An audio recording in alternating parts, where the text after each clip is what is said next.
Okay, now from one superhero franchise to another, let's talk about Batman and or Batfleck, who is opening up in GQ about his stint, excuse me, playing Batfleck.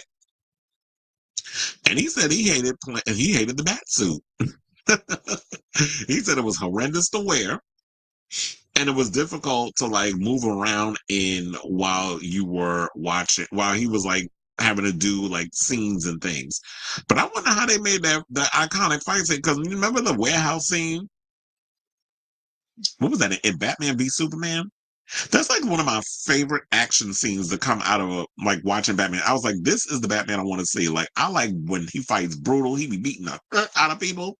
Like, I was living for all of that. And I was like, well, what kind of costume? How was you able to move around in that if you were saying it was uncomfortable? Or was that the stunt double? And did they make his costume more movable when it came to having to perform those stunts?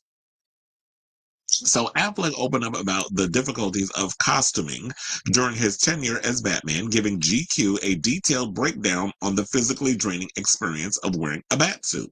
He said, quote, I hated the batsuits. The batsuits are horrendous to wear. They're not for one thing. They don't breathe. I mean, he said they're hot for one thing. They don't breathe. They're made to look the way they want them to look. There's no thought put into the human being. So what happens is that you just start sweating. I sweat. You know what I mean? So in that thing, you just be pouring water. He said, excuse me, he also went on to say, it has made it difficult to make the movie because you're so hot. It also does not make you feel very heroic because you're instantly exhausted and really sweaty. And this is what he said, chuckling. Maybe Christian Bale or Rob Pattinson, guys like that, were just better at dealing with it. Or maybe they were able to, make their costumes more movable. But when you think about it, I was like, because I have this picture. Yeah, that costume was so damn uncomfortable. It does look uncomfortable. Like, how do you move around in that? And I'd have been irritated too, because like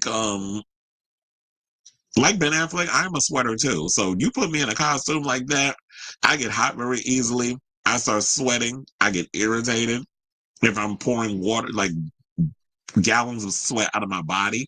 So it had to be crazy where like every scene is like we got to keep dabbing him to make him dry because we can't have you looking all greasy and shiny and sweaty and gross on camera. But I know also with all that, with the workouts and bulking up and looking all muscular and all that other stuff, that he probably had to like, he was probably losing a lot of mass too, I would think, with all that sweat that was coming out of your body. You know what? Looking at this picture made me think of a joke. It was like a drunken abuser, a complainer, and a Zionist walking to a bar. Which one out of the? I mean, who y'all think I'm talking about? It's like Miss Gal Greenstein and Ezra Miller messy behind. So I can totally understand why he was, why he was feeling the way he felt. Now they said the Batsuit hasn't been immune to criticism before. Now, though the series first director Tim Burton had objections that were more cosmetic. Speaking of Empire 2022, he slammed the so-called bat nipple suit that George Clooney donned in Joel Schumacher's Batman and Robin. I was like, wait a minute. Okay, hold on a second here. You complain about me. I'm too weird. I'm too dark. And then you put nipples on the costume. Go fuck yourself. This is what he said, comparing the new suit's outlandish aesthetic flourishes to the more tame stylistic agreements that had him exiting the franchise. First of all, I like Tim Burton's Batman. First of all, I grew up watching those. And Batman Returns with Catwoman and Penguin. Shout out to Danny DeVito and Michelle Pfeiffer. Those will forever be my favorite of all time Batman movie. I remember when I was a little kid, I went to the movies to see that, and I was quoting every damn scene with my friend Mario when we was in class. Like during our lunch break, we would just be reciting all the lines. Didn't realize later on he turned out to be a homosexual also. But we was cool, we was friends and stuff, and we were sitting there reciting that movie, particularly the tip off should have been we was always quoting the Michelle Pfeiffer line. So that should have been the tip off. Maybe it was both, homosexuals. But nevertheless, um I totally get where Tim Burton was coming from. Like, I like the dark, weird, that old aesthetic of his Batman. The bad nipples was crazy. First of all, we all know Joel Schumacher. Well, we know now Joel Schumacher, but I didn't know then that Joel Schumacher's a big old homosexual. So that's probably why he put the nipples and stuff on there, and then showing the butt cheeks. And that's why when y'all notice when you look at Chris O'Donnell in that film, why you think a lot of gays, a lot of homosexual men say that they're gay awakening, especially in the 90s, was Chris O'Donnell as Robin. It was Joel Schumacher putting them in them damn suits.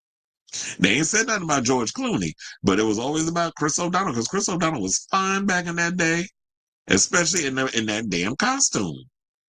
So I totally get it. I don't know. I'm not a costume designer, so I don't know if there's a way that they could try to make these costumes move around a way more accessible for them to move around in, especially when you have to do action sequences. I would think that they would have that more in mind. Or maybe what they need to do is like during the action sequences, it's like you have them wear like those motion capture bodysuits or whatever, and then you could just CGI the costume on them. I don't know. They'd have to come up with something. But yeah, I would be irritated too if I was him, which is I guess now at this point, especially the way that the Batman series went, how what happened with it, that especially the Snyderverse and everybody was complaining about it, and it was how it was divided a lot of the fandom. That I was like, you know what, it's best to walk away from that. But I also wonder too.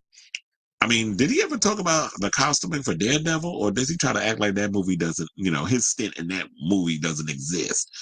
I mean, look, the good thing about that movie is that you met your ex-wife, Jennifer Garner, and you had 3 children. So it couldn't have all been that bad. So I say all this to say, what do you guys think of this story about Ben Affleck opening up about hating suiting up to play Batman? So whatever your thoughts are, let me know in the comments down below.